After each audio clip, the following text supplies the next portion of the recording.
सुप्रभात बेटा। Class 12 chemistry के पीरियड में हिंदी मीडियम क्लास को एक बार फिर से वेलकम करती हूँ। और कल का जो वीडियो था आज पोस्ट हुआ है जो वीडियो मॉर्निंग में, तो उस वीडियो में तुमने देखा कि जो चैप्टर 9 है अपना उपसय संयोजक यौगिक वो हम शुरू कर चुके हैं। उपसय संयोजक यौगिक के बारे में जो सामान्य जानकारी थी वो मैंने उस पहले वीडियो में तुम्हें दी। ठीक है, उसमें 2 पॉइंट मुझे तुम्हें और बताने हैं बेटा कि जैसे लवणों को हम विभाजित करते हैं तो लवणों को हम 3 प्रकार में विभाजित करते हैं, जिसमें पहला लवण है अपना ये अपने क्लास 12 है, केमिस्ट्री का पीरियड है,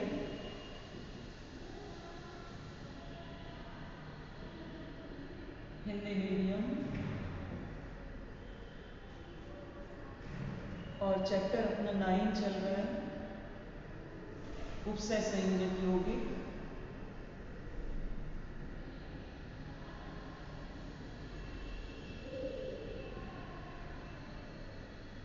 और चैप्टर का पार्ट 2 आज हम पढ़ेंगे उपसय संयोजक यौगिक। ठीक है बेटा, तो मैं जो तुम्हें बताने वाली थी ये लवणों की बात करेंगे। लवण को हम 3 भागों में विभाजित करते हैं। ठीक है, पहला भाग है सामान्य लवण, जैसे उदाहरण NaCl। ठीक है, सामान्य लवण कैसे होते हैं? जिनमें एक धातु आयन होगा और एक ऋण आयन। ये धातु आयन है सोडियम धातु और दूसरा ऋण आयन। इनको बोलते हैं सामान्य लवण। अब ये जो सामान्य लवण है जैसे ही इनको जल में घोला जाता है, क्योंकि धातु के लवण है, जैसे ही इनको जल में घोला जाता है तो जल में घुलते ही ये अपने आयनों में विभक्त हो जाते हैं, या फिर अगर इनको इनके गलनांक के बराबर का तापमान दे दिया जाए तो भी ये अपने आयनों में विभक्त हो जाते हैं। ठीक है, अच्छा दूसरे प्रकार के लवण आते हैं बेटा द्विक लवण।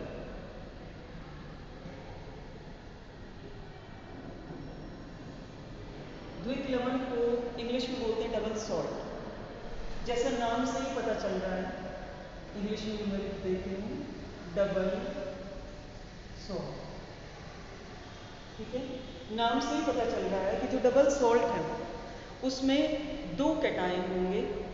ठीक है, एनायन दोनों के साथ सेम भी हो सकता है, दोनों के साथ अलग अलग भी हो सकता है, लेकिन धातु के आयन कंपल्सरीली 2 होंगे उसके। ठीक है, जैसे फॉर एग्जाम्पल अमोनियम सल्फेट और FeSO4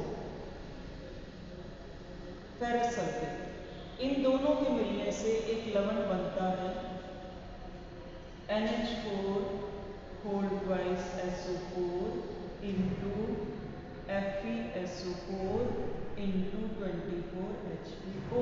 ये 24H2O भी इसमें जुड़ जाता है।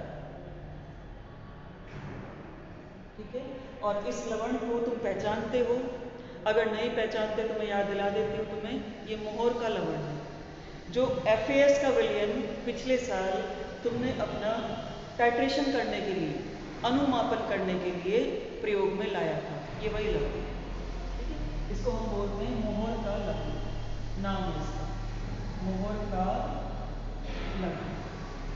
ठीक है, और वैसे रासायनिक नाम फेरस अमोनियम सल्फेट, इंग्लिश में लिख देती हूँ फेरस अमोनियम सल्फेट। ठीक है, जिसको हम शॉर्ट में FAS लिखते हैं, FAS। ठीक है, अपनी लैब में तुमने बोतल में लिखा देखा होगा कि एक बोतल के ऊपर, बड़ी सी बोतल के ऊपर FAS लिखा हुआ होता है। FAS का मतलब फेरस अमोनियम सल्फेट, और ये एक द्विक लवण है, 2 लवणों के मिलने से बना हुआ है, जिनमें धातु आयन तो अलग अलग है दोनों में, एक अमोनियम आयन है और एक आयरन का आयन है, लेकिन सल्फेट आयन है। जो ऋणात्मक आयन है वो दोनों में समान है। तो हमें तो धातु आयन से मतलब है, धातु आयन की संख्या अगर एक से ज़्यादा हो गई, दो हो गई, तो उसको द्विक लवण बोल देते हैं। उसके बाद फिर आता है बेटा तीसरे नंबर पे अपने जटिल लवण।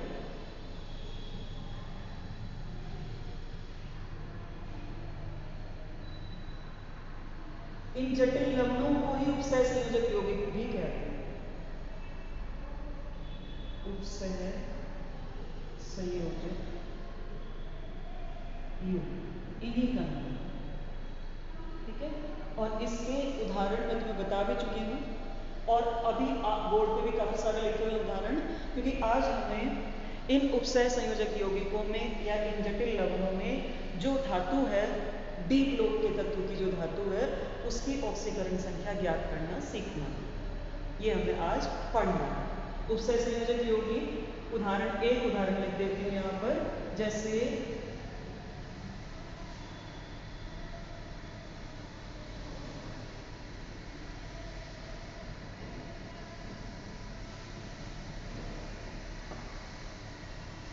AgNH3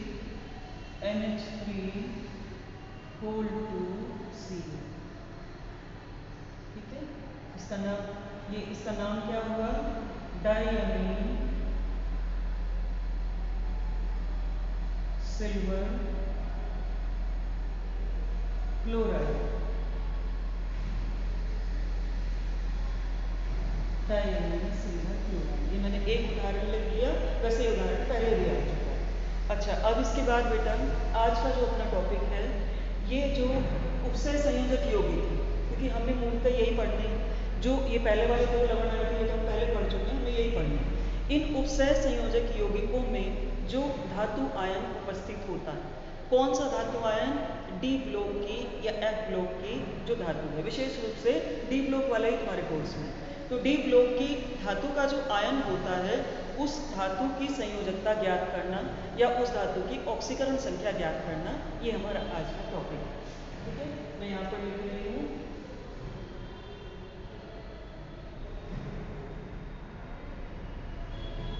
धातु की ऑक्सीकरण संख्या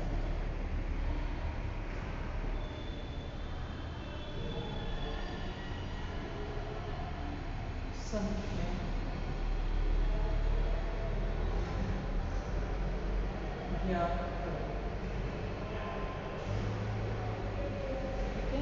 किस धातु की ऑक्सीकरण संख्या, डी ब्लॉक।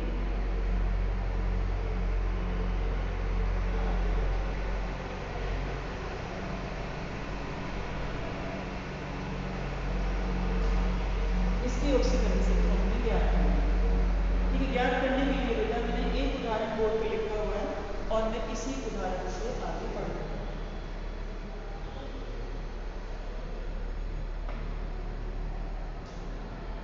बात समझ में आई? पहला उदाहरण हमने यहाँ पे ले लिया, ये अपने उदाहरण शुरू K3FeCN6। देखो, संयोजकता ज्ञात करने से पहले, ये उदाहरण है, इसकी संयोजकता ज्ञात करेंगे।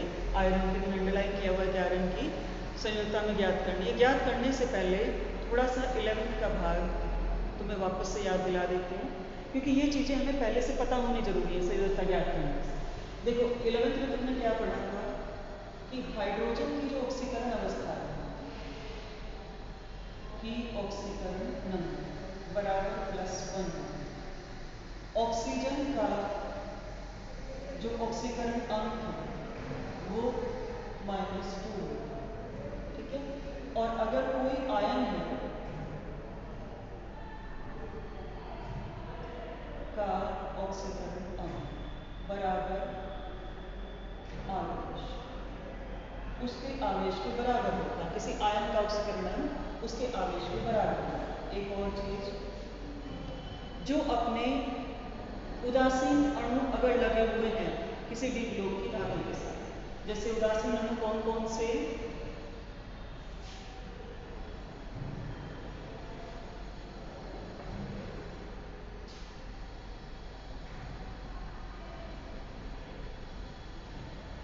उदासीन अणु जैसे NH3, का ऑक्सीकरण अंक 0 माना जाए।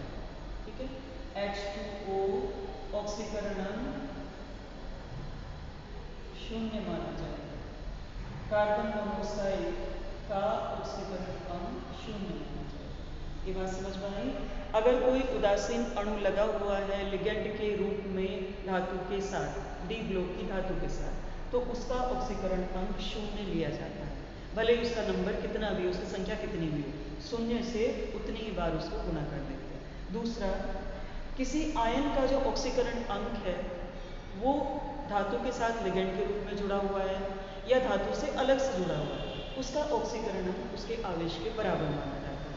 हाइड्रोजन का ऑक्सीकरण अंक यहाँ पर जितने भी तुम पढ़ोगे लिगेंड जो धातु के साथ जुड़े हुए हैं उसमें सभी में +1 आता है और ऑक्सीजन का ऑक्सीकरण अंक उन सभी में +2 के बराबर -2 के बराबर आता है। ये बात समझ में आई बेटा? तो ये चीज़ पहले से तुम्हारे दिमाग में होनी चाहिए धातु का ऑक्सीकरण अंक ज्ञात करने के लिए। अब हम चलते हैं धातु का ऑक्सीकरण अंक ज्ञात करने के पहले उदाहरण। पहला उदाहरण मैंने लिखा था यहाँ पर K3FeCl6। ठीक है, देखो ऑक्सीकरण अंक ज्ञात करने का तरीका क्या था। K3 क्या है यहाँ पर? पोटेशियम। पोटेशियम आयन के ऊपर प्लस का एक धनात्मक आवेश होता है, तो मैंने यहाँ लिखा 1 गुना 3। ठीक है, प्लस लगा दो बीच में, वापस से ब्रैकेट लगाओ। आयरन का ऑक्सीकरण अंक हमें ज्ञात करना है क्योंकि डी ब्लॉक की धातु आयरन है। X लिखा मैंने इसके लिए, उसके बाद फिर से प्लस लगाया। ठीक है, अब Cn अगर तुम्हें याद आ रहा है साइनाइड के ऊपर माइनस का एक ऋणात्मक आवेश लगा हुआ होता है, वही आवेश यहाँ लगा है -1 गुना 6 और बराबर में क्योंकि पूरे अणु के ऊपर कहीं कोई आवेश हमें नहीं दिखाई दे रहा है इसलिए हम क्या करेंगे 0 लगाएंगे। ठीक है, ये बात समझ में आई। हमने क्या किया, धातु के अतिरिक्त जितने भी आयन उपस्थित थे उन सब का ऑक्सीकरण अंक लिख दिया और बराबर में 0 लिख दिया कि इन सब का मिलाकर 0 के बराबर आना चाहिए क्योंकि इसके ऊपर अपने आप कोई भी ऑक्सीकरण अंक नहीं दिया। ठीक है, अब धातु का ज्ञात करते हैं गणित की सहायता से। 3 + x माइनस, क्योंकि ये माइनस का 6 आएगा और प्लस और माइनस माइनस ही हो जाएगा बराबर 0। x - 6 + 3 बराबर 0, x - 6 बराबर 0 और इसको इधर ले लेंगे x बराबर प्लस का 6 आएगा। मतलब आयरन का -6 प्लस का 3 माइनस का 3 बचा प्लस का 3, आयरन का ऑक्सीकरण अंक बराबर 10। ठीक है, ये एक उदाहरण मैंने तुम्हें बताया। अब ये इतना भार धातु का के उपसय संयोजक यौगिक का अगर तुम्हें सूत्र दिया हुआ है उसका ऑक्सीकरण अंक अगर तुम्हें ज्ञात करना है तो 1 नंबर में ये पूछा जाता है। ठीक है, ये 1 नंबर का सवाल है, लेकिन इसके आगे के जो 2 टॉपिक है अपने चैप्टर में, एक टॉपिक है IUPAC नामकरण और एक टॉपिक है इन उपसय संयोजक यौगिकों की संरचना ज्ञात करना। वो दोनों टॉपिक इस ऑक्सीकरण अंक के बाद के टॉपिक हैं। मतलब उन दोनों टॉपिक में पहले ऑक्सीकरण अंक ज्ञात करना पड़ेगा धातु का, उसके बाद हम उसका IUPAC नामकरण कर सकते हैं या उसके बाद ही हम क्या कर सकते हैं उस उपसय संयोजक यौगिक की संरचना बना सकते हैं। ये बात समझ में आई? तो ऑक्सीकरण अंक ज्ञात करना तुम्हें बहुत अच्छे से समझना। अब मैं दूसरा उदाहरण बताती हूँ।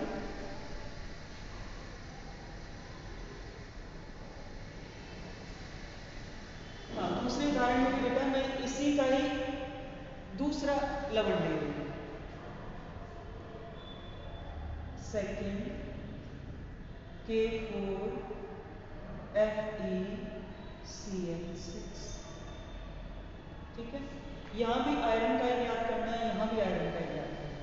दोनों आयरन का लेने के पीछे मेरा मतलब क्या है कि आयरन की ऑक्सीकरण अवस्था अगर उपसय संयोजक यौगिक अलग है तो अलग हो जाएगी, ऐसा सभी डी ब्लॉक के तत्व बताते हैं। ठीक है, ये आयरन का उदाहरण है अपने पास, तो मैंने आयरन को ले लिया। देखो 1 × 4 आ जाएगा, क्योंकि पोटेशियम का के ऊपर प्लस का एक आवेश होता है, तो वो आवेश हमने यहाँ पर अंकित कर दिया।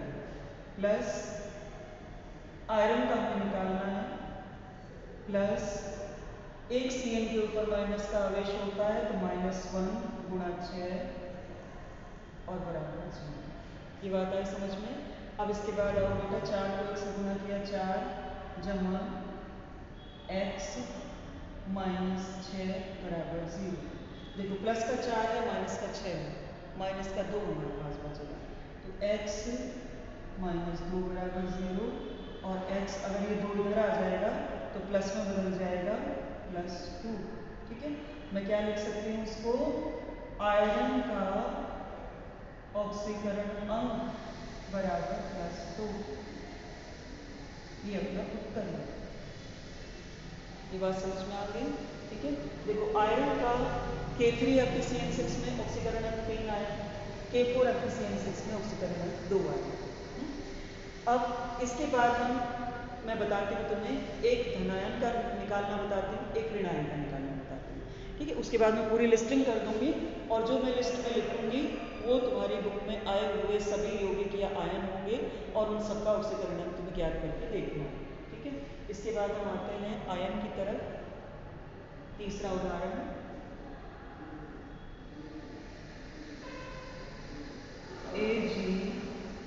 AgNH3 2 और X। आयन का ऑक्सीकरण अंक ज्ञात करने में, आयन के उदाहरण में धातु का ऑक्सीकरण अंक ज्ञात करने में बस एक अंतर आता है। ये जो हमने यहाँ पे बराबर के निशान के बाद 0 लगाया, यहाँ 0 नहीं लगाया, यहाँ पर इस पूरे आयन के ऊपर जो आवेश है उसको चिन्ह के साथ अंकित करते हैं। धनात्मक आवेश है, धनात्मक चिन्ह के साथ अंकित करेंगे, ऋणात्मक आवेश है, ऋणात्मक चिन्ह के साथ अंकित करेंगे। और मैं दोनों बताऊंगी, धनात्मक आवेश का उदाहरण बताऊंगी और ऋणात्मक आवेश का उदाहरण बताऊंगी, तो मैं करने के लिए भी दोनों दूंगी। देखो अब आते हैं, सिल्वर है, उससे पहले कोई आयन नहीं है, सिल्वर का हमें निकालना ही है, मैंने लिख दिया X, क्योंकि जिस धातु का हमें ज्ञात करना होता है ऑक्सीकरण अंक, उसका हम क्या लिख देते हैं? X लिख देते हैं। मैंने X लिख दिया इसका, प्लस NH3 उदासीन अणु में ऑक्सीकरण अंक 0 लिया जाता है, 0 × 2 बराबर +1। जो भी इसके ऊपर आवेश है वो बराबर में चला जाएगा चिन्ह के साथ। ठीक है, तो x +0 बराबर +1, x बराबर +1, मतलब सिल्वर का ऑक्सीकरण अंक +1 के बराबर आया इस जटिल आयन। ये बात समझ में आई बेटा? तो ये आपका एक धनात्मक आवेश युक्त आयन में ऑक्सीकरण संख्या ज्ञात करना है। अब मैं ऋणात्मक आवेश युक्त एक आयन का उदाहरण लिखती हूँ। ठीक है, CO थर्ड नंबर हुआ, ये 4 COF6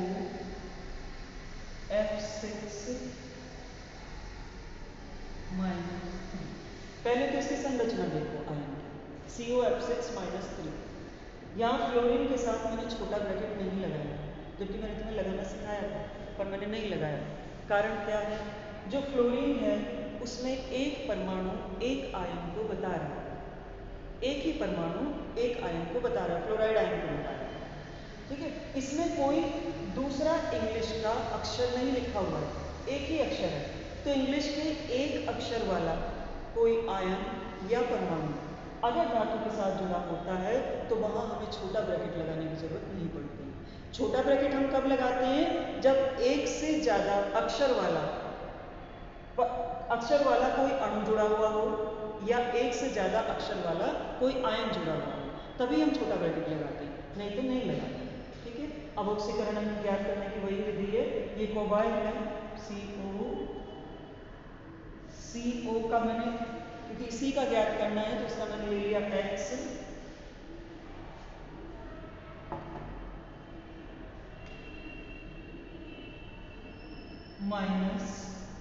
प्लस लो पहले, जैसे क्लोराइड आयन के ऊपर एक ऋणात्मक आवेश होता है, सिर्फ फ्लोराइड आयन के ऊपर एक ऋणात्मक आवेश होता है। देखो F को ऐसे लिखा जाता है, तो मैंने वही आवेश यहाँ लिखा -1 गुणा 6, ठीक है। और इसमें तुम्हें परेशान होने की जरूरत नहीं है बेटा, ये पूरी टेबल तुम्हारी बुक में बनी हुई है। बुक तुम्हारे पास है, वैसे टेबल बुक के अंदर बनी हुई है, तो अपनी बुक में से तुम देख सकते हो किसका कितना आवेश है। अभी जब चैप्टर पढ़ लो, बाद में फिर तुम्हें याद हो जाना चाहिए पूरा। इसके बाद आते हैं बराबर में, क्योंकि इस आयन के ऊपर ऋणात्मक आवेश है, तो ऋणात्मक चिन्ह के साथ आवेश की संख्या अंकित करते हैं। माइनस, ठीक है, x -6 बराबर -3, x बराबर -3 + 6, ये 6 इधर जाके प्लस का हो जाएगा, तो x बराबर प्लस का 3 आ जाएगा। और मैं इसको लिख सकती हूँ कि कोबाल्ट की जो ऑक्सीकरण संख्या है बराबर +3 के बराबर आती है। ये बात समझ में आई बेटा? ये अपना उत्तर है कि कोबाल्ट की ऑक्सीकरण संख्या इस निगेटिव आयन में, इस ऋणात्मक आयन में +3 के बराबर आती है। ये बात समझ में आई? अच्छा, अब इसके बाद मैंने बोर्ड पर लिखे हुए, देखो हम कहाँ तक पहुँचे, थर्ड तक पहुँचे। थर्ड के बाद ये अपना लिखा हुआ है फिफ्थ, तो एक फोर्थ में और बता देती हूँ, एक फोर्थ और बता देती हूँ।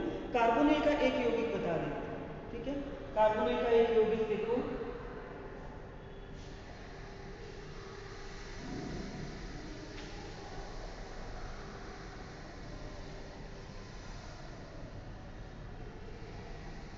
यहाँ से मुझे थोड़ा सा मिटाना पड़ेगा, ये वाला भाग मिटा,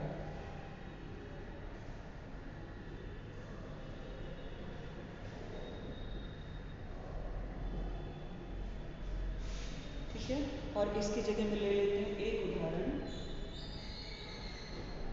NiCO4,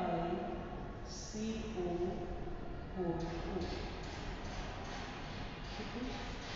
पहले तो ये देखो, ये नंबर कौन सा चल रहा है अपना 4, और ये नंबर अपना है 5। नंबर 4 तो मैंने बता दिया, चलो 5 नंबर के लिए, ठीक है। अब इसमें क्या करना है बेटा, निकेल का ही ऑक्सीकरण अंक हमें ज्ञात करना है। कार्बन और ऑक्सीजन दोनों बराबर के आकार के लिखे हैं, कार्बन मोनोऑक्साइड जिसका ऑक्सीकरण अंक 0, ठीक है। अगर कार्बन और ऑक्सीजन, कार्बन बड़ा ऑक्सीजन छोटा लिखा हुआ है तो कोबाल्ट, कार्बन और ऑक्सीजन दोनों बराबर के आकार के लिखे हुए तो कार्बन मोनोऑक्साइड पड़ा जाता है, ठीक है। कार्बन निकेल का ऑक्सीकरण ज्ञात करना है, x मैंने लिख दिया प्लस, मुझे पता है कि इसका कार्बन मोनोऑक्साइड एक उदासीन अणु है, ऑक्सीकरण 0 गुणा 4 बराबर 0, x जमा 0 बराबर 0, तो x बराबर 0, मतलब निकेल का ऑक्सीकरण अंक बराबर 0। इनको बोलते हैं carbonyl compounds, nickel tetra carbonyl. जब IUPAC नामकरण करेंगे तो उस IUPAC नामकरण में सबके नाम आ जाएंगे। कार्बोनिल यौगिकों में कोई भी धातु हो, निकेल का भी कार्बोनिल बनता है, कोबाल्ट का भी कार्बोनिल बनता है, आयरन का भी कार्बोनिल बनता है, किसी का भी कार्बोनिल हो, उसमें धातु का ऑक्सीकरण अंक 0 ही होता है। उसमें धातु अपना एक भी इलेक्ट्रॉन नहीं लगाती है कार्बन मोनोऑक्साइड के साथ बंध बनाने के लिए। जितने भी बंध बने होते हैं, कार्बन मोनोऑक्साइड ही उन बंधों के लिए इलेक्ट्रॉन देती है धातु के साथ जुड़ने के लिए। ये बात समझ में आ गई बेटा? तो ये 5वां उदाहरण हुआ अपना। अब 5वें की बात देखो, यहाँ से तुम स्टार्ट कर सकते हो। मैं इसमें से एक मिटाती हूँ क्योंकि ये मैं तुम्हें बता चुकी हूँ, तो ये तुम दोबारा नहीं करना, ठीक है। अब नंबर 6 पर मैंने लिखा हुआ है, ये नंबर 6 हो गया, ये नंबर 7, ठीक है, और ये नंबर 8 आ जाएगा, ये नंबर 9,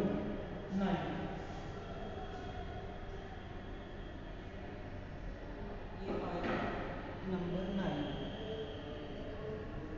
ठीक है। नंबर 9 के बाद अपना आया नंबर 10, ठीक है। नंबर 10 के बाद 12, 13, 14 एंड 15, 10 के बाद 11, एक और, ठीक है। K2 PT Cl6 यहाँ पर नहीं आया, वही है।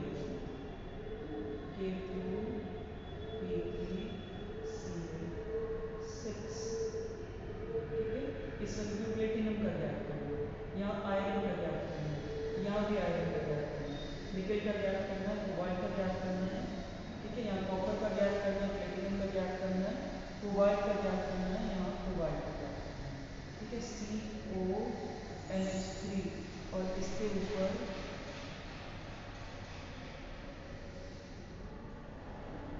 धनात्मक +2 का आवेश, ठीक है। COF6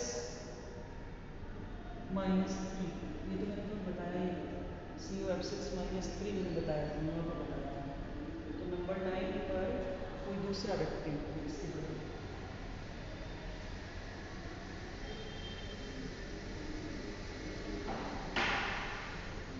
CuNH3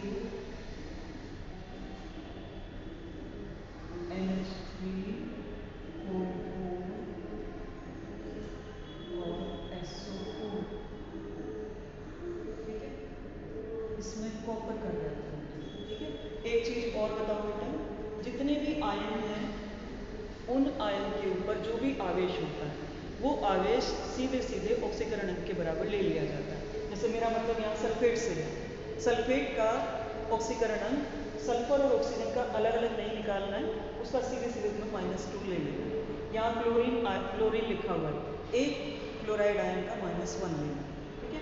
इसी तरह जहाँ पे CN आया हुआ है, ये यहाँ पे CN आया हुआ है, एक CN का -1 लेना, ठीक है।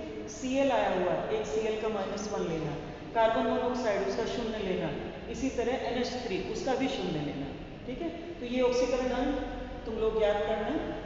एक बार वापस बताती हूँ कि कैसे ऑक्सीकरण अंक ज्ञात करते हैं धातु का। जो डी ब्लॉक के तत्व हैं वो जटिल आयन बनाते हैं, जटिल संकुल आयन बनाते हैं, और इन जटिल आयनों में डी ब्लॉक के तत्व की जो धातु है, जो धातु के रूप में उपस्थित तत्व है, उसका ऑक्सीकरण अंक हम ज्ञात करते हैं। क्योंकि डी ब्लॉक के जो तत्व होते हैं उनका ऑक्सीकरण अंक एक नहीं होता। एक से मेरा मतलब ONE1 से नहीं है, एक से मेरा मतलब है एक जैसा नहीं होता, सभी यौगिकों अलग अलग होता है। जैसे आयरन के हमने निकाले, 2 आ गए ऑक्सीकरण अंक, ठीक है। इसी तरह तुम दूसरे तत्वों के निकालोगे, आयरन का 0 भी आता है ऑक्सीकरण अंक, ठीक है। तो हमें ये पता करना है कि उसमें ऑक्सीकरण अंक हमारा कितना कितना आया। ये बात समझ में आई? क्योंकि ऑक्सीकरण अंक सब में समान नहीं आएगा। किसी यौगिक में एक तत्व का ऑक्सीकरण अंक +2 आ रहा है, दूसरे में उसका +3 आ रहा है, तीसरे में उसका +4 आ रहा है, मतलब ऑक्सीकरण अंक इनके बदलते रहते हैं, परिवर्तित होते रहते हैं। इसलिए ऑक्सीकरण अंक अलग अलग आते हैं, और ऑक्सीकरण अंक के इस टॉपिक को मुझे पूरा 1 दिन देना पड़ा है। अब कल अगर ऑक्सीकरण अंक में कोई समस्या तुम्हें आई है, किसी का भी ऑक्सीकरण अंक लिखने में, तो मेरे नंबर पे मैसेज कर देना। और अगर कोई समस्या नहीं आई है तो जो कल की वीडियो होगी, कल की वीडियो में हम इनके IUPAC नामकरण करना सीखेंगे। IUPAC नामकरण के जैसे मैंने ये उदाहरण तुम्हें दिए हैं, इन सब के IUPAC नामकरण में लिखूंगी। और IUPAC नामकरण के साथ साथ मैं कुछ IUPAC नामकरण तुम्हें लिख के दूंगी, जिनके आधार पर तुम्हें इनकी संरचना बनानी, ठीक है। या फिर इस तरह से डिवाइड कर दूंगी कि कुछ के नाम IUPAC नाम में लिखूंगी, कुछ के सूत्र IUPAC नाम में लिखूंगी, और IUPAC नाम लिखकर उसका सूत्र मैं लिखूंगी, और कुछ का इसी तरह तुम्हें दूंगी करने के लिए, ठीक है। कम से कम 10-10 उदाहरण एक एक प्रकार के हम करेंगे। जितने तुम्हारी बुक में फॉर्मूले आए हैं वो सभी फॉर्मूले कवर करने हैं, हमें बुक में से कुछ भी नहीं छोड़ना है, क्योंकि उनमें से ही तुम्हारे प्रश्न बोर्ड की परीक्षा में आते हैं। So thank you very much बेटा।